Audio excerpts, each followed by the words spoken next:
Hi, I'm Diane McGarry with Dracut Arts. With me today are co-host Tom McGarry, deaf community advocate Cheryl Quintal, and ASL Interpreter Elizabeth. Dracut Arts is the recipient of a Massachusetts Cultural Council Cultural Investment Portfolio Grant, and this grant has enabled us to follow the dream of making Dracut Arts more accessible. We have corrected the closed captioning on our YouTube channel and have hired an ASL interpreters to make our programs and our seasons accessible to the greater Dracut deaf community. It's so exciting to be able to do this. So, I agree. It's very impressive.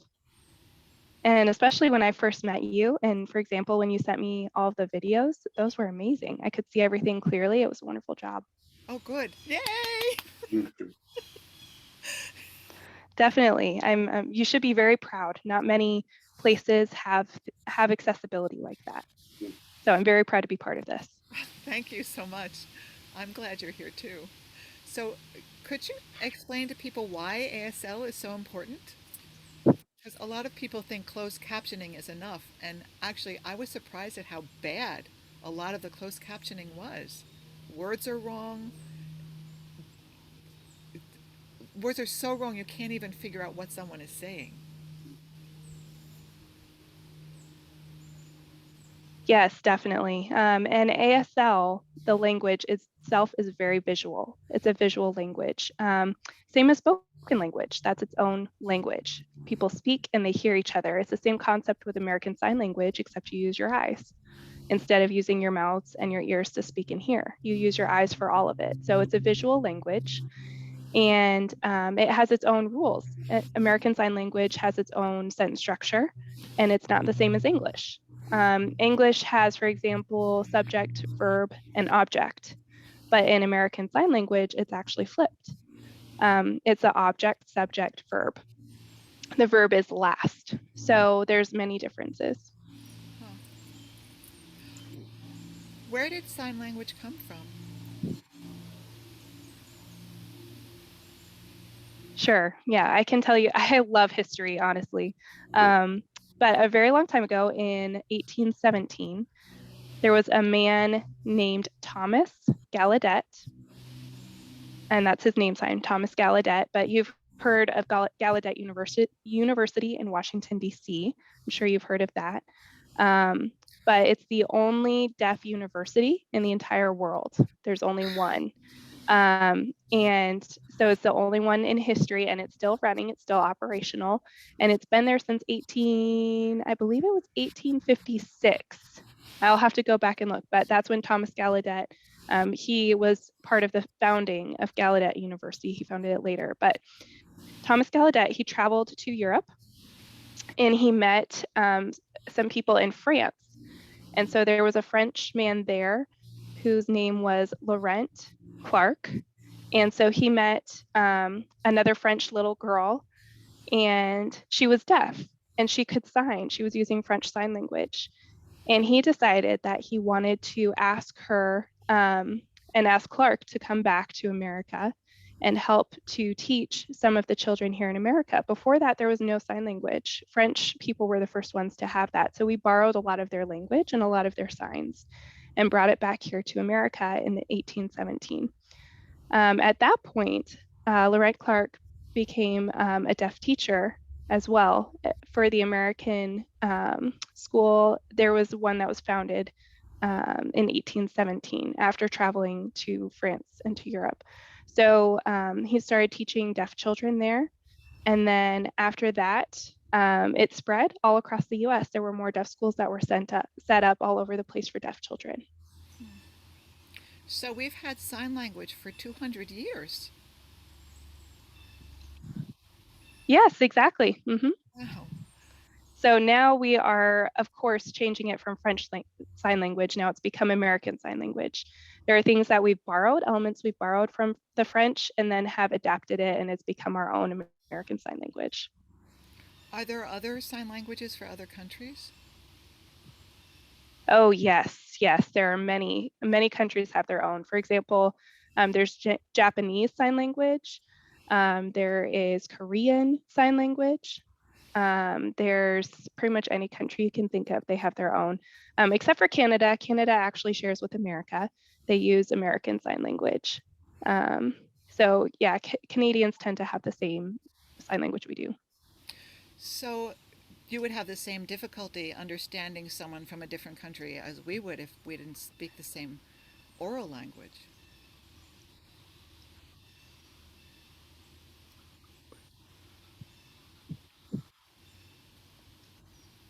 Well, not necessarily. Deaf people can typically figure out how to understand other deaf people. We are very adept to using gestures, to using body language.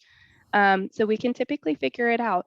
Some of the signs we might throw out the window and just use gestures. So for the sign for woman, maybe another country, they have a different type of gesture signifying hair or something like that, a descriptor. And so we would be able to figure it out from that and communicate and set up help from gestures. Oh, wow. So it's kind of surprising, but for hearing people going to another country, if they met a deaf person especially, it would be very difficult for them to understand, yes, but deaf people can tend to make it work. So you've got a huge advantage when you travel then. Yes, I actually just recently went to Greece about 2 years ago, and I met someone there, and we just gestured and we made things work and figured out how to communicate, and we got to travel all over the place and speak with other tourists. And so I was, the tourist there, but I was pretty used to making it work with foreign language speakers in their foreign sign language. So I got to pick some of that up, but it was just really one person that I met. I was surprised that I didn't meet many more. I guess they were hidden somewhere that I didn't know about. I couldn't find other deaf there. So I'm wondering about integrating ASL into more places so that it's more available, so that the deaf community can understand more of what's going on in the broader sense around our communities and our country and our world. Can you? I don't actually know how many deaf people there are in, even in Dracut or this country. Do you have any statistics for that or ideas?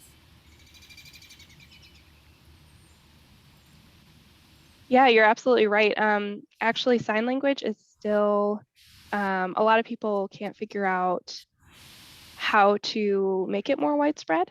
And it's great if you can look for a deaf person like myself who's here to educate. Some of the work that I did before in Lowell, I was on a commission for disabilities, um, and I was a representative there for the deaf community. So I was trying to teach everyone and trying to encourage, for example, for language, there's still a long way to go. And people are talking about money. That's a huge focus. And, I really wanted to, I wanted everyone to stop with a lot of the boundaries that were, there was taxpayer money that was being put in there. And I'm a taxpayer as well. It's part of the money, and we should have services. We should have equal access. And so there was a lot of educating, and it was a very long process to try to get some of those points across. For it seems that deaf needs are put last frequently, and they're not made a priority, and they're thought of as just something that takes up money. And so trying to make a list of things that were priorities, it seemed like deaf needs were constantly put at the bottom. So it's still, 2020, it is still a struggle even now. And it's just not easy to get the word out about this. And I had been there for quite some time, and I still continue to advocate for myself and for the deaf community at large here, and for parents of deaf children who's teaching sign language in their home. I typically go around and help teach babies and deaf children some sign language, and there's still not enough resources. There's still not enough exposure for American Sign Language. And a lot of it has a political agenda involved in it. Um, and for example, for CI, if there's medical reasons involved, and there's politics, and it's about money, and just a lot of people don't have hearing aids or cochlear implants. Even if they wanted them, they don't have it. So how are they going to have access? So there's a lot of misunderstandings around all of that, especially around hearing aids and cochlear implants. And so I've been trying to explain, That's not the important part. It's the language. Language is the important part, not the devices used. And we don't want the deaf children to be delayed just because they don't have access to language and because American Sign Language isn't there for them. So there's many deaf schools in Massachusetts that have actually had to close their doors. And back in the 70s and 80s, there were 14 deaf schools, and now we're down to 2. So unfortunately, so many of them have closed because those children have been into mainstream schools with hearing students. But there have been so many mistakes, and there still are so many errors and mistakes that are there that are included, and it's just wrong. And there's still so many struggles, especially because we want people to see what's best for us as the deaf community. And no matter how much we try to get people's attention, that there are deaf stakeholders involved, but a lot of people just keep thinking, oh, this bare minimum is enough. We need to save money. We need to put it towards other things. So it's still a problem in education, especially, and in public accessibility. So I've actually been thinking about mainstreaming children who have disabilities because there's it seems like a mixed bag, right? If you mainstream a child, then other people have the opportunity to learn about whatever is going on with this child, be it Asperger's or Downs or being blind or deaf, whatever, or a paraplegic, so that the other community doesn't view it as so different, right? Because they're getting to know the other person as a human being. And at the same time, having enough resources to take care of the person and to actually make the accessibility happen for real is a very difficult balance. Whereas if you're in a community which is all people with your disability, in a way that can be very liberating because you can see where you can go, right? If you've got teachers who are deaf and you see there's competent people who have the same disability you have, or a paraplegic who's a surgeon. I mean, that's a silly example, but if you can see the vision of somebody going further. Exactly, you're right. Mm-hmm. So how do you bridge this? Yes, and a lot of it is language and culture. And you can't match everything perfectly for children that are mainstreamed. Deaf students do not fit in 100%. They always feel like they're not included when they're around hearing peers 100%. And so even if you give them interpreters, or the teachers often think that the interpreter will just take care of them. And so they're just stuck with one interpreter and no friends and no peers. And when you're with a deaf school, you can see other people who are the same as you. You can grow, you can be independent, you can make a lot of progress. But students that are mainstream, typically they become very depressed, they become isolated.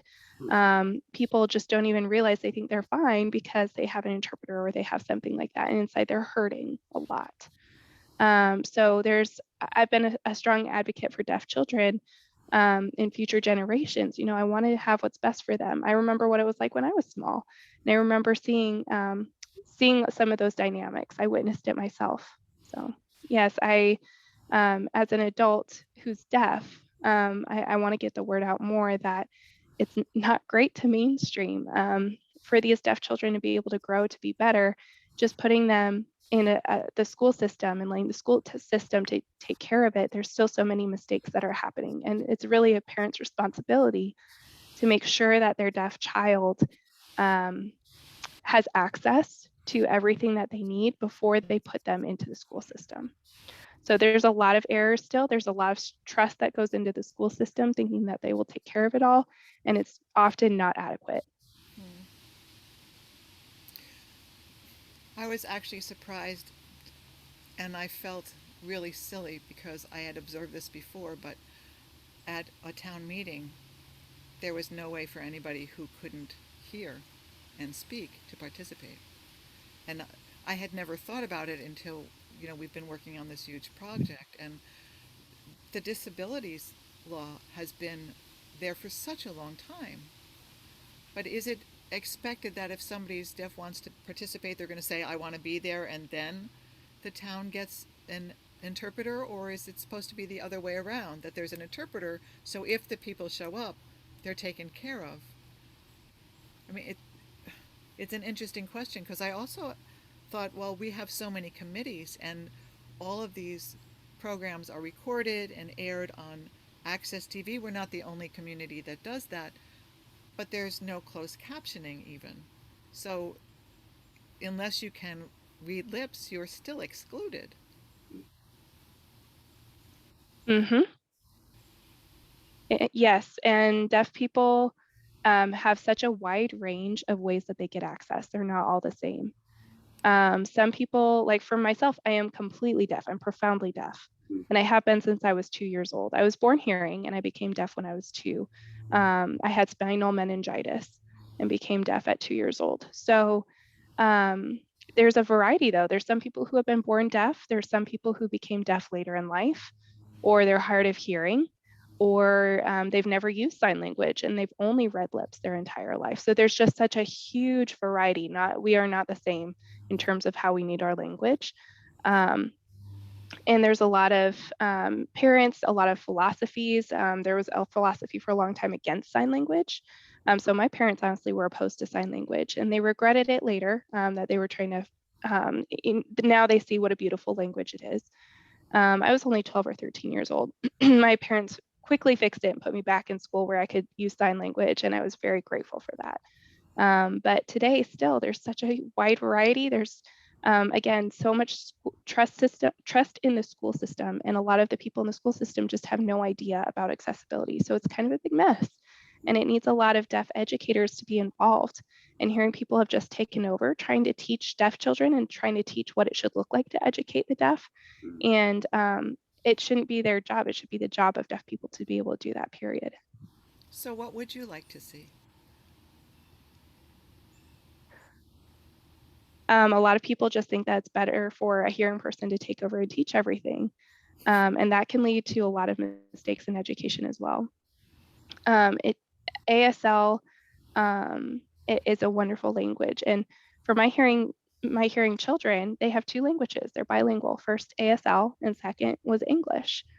So I taught them those things, and they are amazing. They're incredibly smart, and they're bilingual. What a benefit! And they're incredible. Huh. That's really cool. Yeah. And so still, I mean, even today, education isn't wonderful for deaf children. It's really not. And I just want to know where the deaf children are going to school. They can't go here. They have to go very far away. They have to go um, to Framingham. Um, she said, "Oh, I thought the interpreter was from Massachusetts. She's from Texas." Okay, she didn't realize the name of the town. Okay, she's not from the area. So anyway, they have to go far away. A lot of them have to go all the way to that school, or they have to be mainstreamed. And mainstream is not doing well. So trying to figure out where the deaf adults are who are doing well, there's not many. Most of them are isolated. Most of them are staying home. They're not doing well, just because there's not enough jobs provided for deaf people.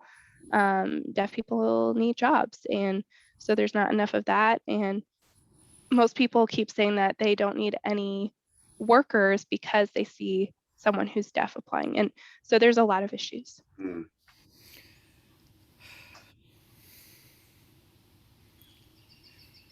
Yeah. It just, And so that's just a lot of it is the government, senators, state, often they don't know. They don't know how to provide services for deaf, or how to make the system better. And just providing closed captioning and interpreters. It's 2021 and we're still having issues with that. And honestly, I'm not surprised. It's nothing new. It's been this way for a while. Mm. that must be so discouraging. How many, Hmm. what percentage of the population is deaf? Do you know? I'm sorry that I wasn't able to find that. It was weird to me that it wasn't easy I to. think it's 37,000. Oh, I'm sorry, million in the US. Huh. That's a lot of Mhm. people. Yeah, deaf or hard of hearing. Um, but to them, it's just a small amount. To lawmakers and things like that for each state, they think it's a small percentage. Um, most deaf people on social media, on Facebook, things like that, we just try to keep in touch with each other that way. And a lot of the things that are set up, a lot of events are not accessible. And so we just have to stay home and use our own phone called a video phone. We have to use that in order to communicate with people. And that accessibility typically is at home and not in person. Accessibility to the public is typically not there for deaf people. So of course I would love, there's not a lot of social events where deaf people can have access. That's horrible. hmm Yeah, and that's why I'm one of the advocates. And I've been trying to explain this and trying to encourage people to understand it and to get a vision for what things could be and try to give you a taste of what it feels like to be in my shoes. And you feel like, oh, that's overwhelming. Exactly. That's how life is. So, what is your vision? How would you like it to be?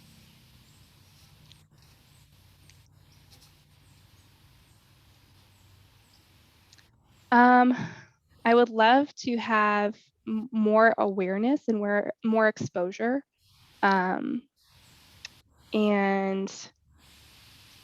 like I said, I've gone to a lot of places, but we still have a long way to go, especially with Lowell. A lot of people were excited about providing access, and then it never happened. And that was very painful. And providing a lot of work for several years, 6, 7 years, and finally we had closed caption 5 years later.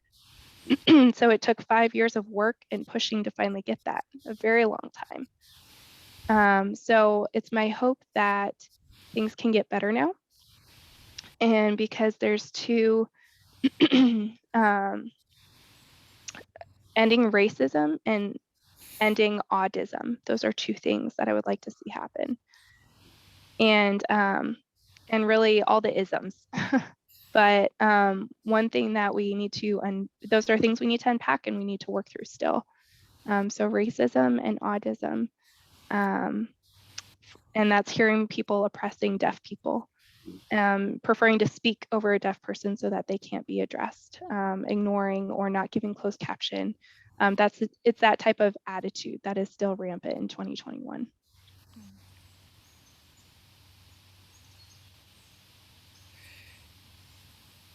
You said earlier that not all deaf people can speak American Sign Language. So, it seems that even if Right. ASL is there, um, meeting somebody's needs is really an individual issue. It's not like you can just put in a ramp and think everybody will be fine. And then find out that it not only serves people in wheelchairs, but mothers with toddlers in strollers and, people who are on crutches. So you get all this other um, extended help for the society that you didn't anticipate. That's really probably not going to happen with ASL. I would see more that ASL will become a second language to more people, like Spanish is, and Portuguese and Italian, other languages, and French have been integrated into our culture, as opposed to, I mean, I love closed captioning because it means that I don't have to make sure the TV's loud. I can turn it down and I can just read the screen, and it does, and when I'm using my exercise bike and watching something, it doesn't matter that it's noisy because I can just catch up by reading it. But that's what made me aware that it's not always correct, which is ridiculous. Yes, I know. Yep. And still sometimes with technology, that's why we're really encouraging to have a sign language interpreter, a live person there, because typically they won't make mistakes. So for technology, for the language, obviously things freeze, words can become jumbled, or there can be mistakes. So with both, it's nice to have both, to have captions and an interpreter, not just one. Plus, closed captions, right, they're not only for deaf people. They can be great for senior citizens who are losing their hearing later. That way they can just read things, or deaf children who they can learn how to read and how to write, and that helps with literacy as well, having closed captions there. So I strongly advocate for obviously reading and writing and helping. That helps with closed captions and with a sign language interpreter. So imagine if you had closed captions and the sound, having both is such an advantage. And so if we had an ASL interpreter and closed captions, that's really helpful. That way you have closed captions so you can see and you can hear as well. So again, it's important to have two modes of access. But the problem is with the interpreter, a lot of people think, oh, it's so expensive, I can't afford it. And it's not our fault. That's not the deaf community's fault that it's expensive to get an interpreter. I'm sorry, but that's just the deal with that.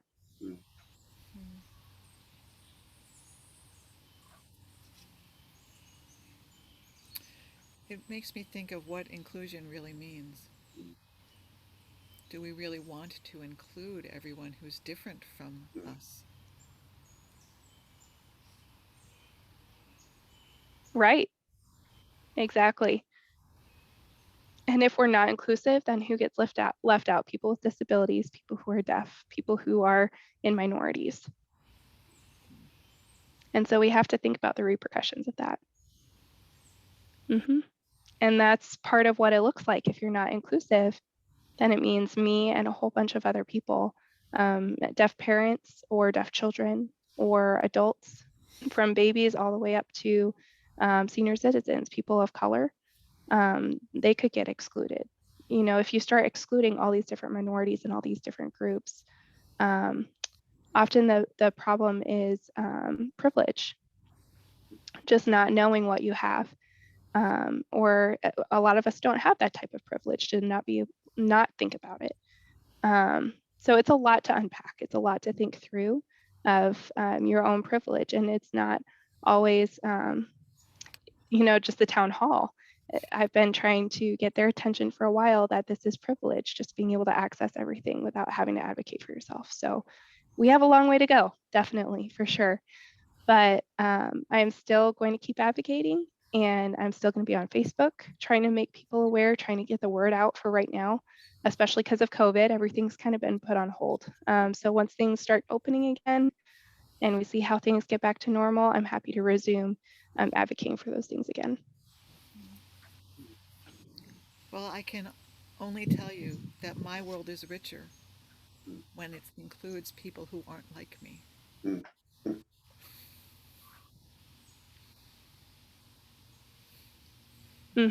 Yes, obviously. I can see that clearly. And I'm so happy that you found me. Really, my husband and my daughter, they were trying to get my attention and said, hey, you should look at Facebook. There's someone who wanted to learn about finding an interpreter. And so my family actually, they saw it first. And again, they're bilingual. They're not deaf, but they're bilingual. So they got my attention. And so I decided to send you a message, and that's how we got in touch. I am so grateful. Thank you so much. Mm-hmm. No problem. I'm so happy to be here, happy to help. It's very important to include deaf people who have been through these experiences instead of just a hearing person doing it for you all the time. It's so much better to have a deaf person, because deaf people can do anything. They really can. And there's no way I understand what your world has been like because it's not mine. And I really appreciate your sharing that. Hmm. Yeah, I really appreciate it too. Thank you for the opportunity. And yeah, thank you for wanting to include people. I really appreciate it too. Well, that's the end of our program on why deaf community matters. And Wow, time went so fast. thank you very much for the Massachusetts Cultural Council Cultural Investment Portfolio Grant that has enabled us to add ASL and um, correct our closed captioning for our programs. We will continue to do that in the future. And this is why, because we want more people like Cheryl with us and being able to be in community with her and her colleagues and her friends. Thank you so much. I really appreciate it. And thank you, Elizabeth, as You're well. welcome. Thank you so much for having me.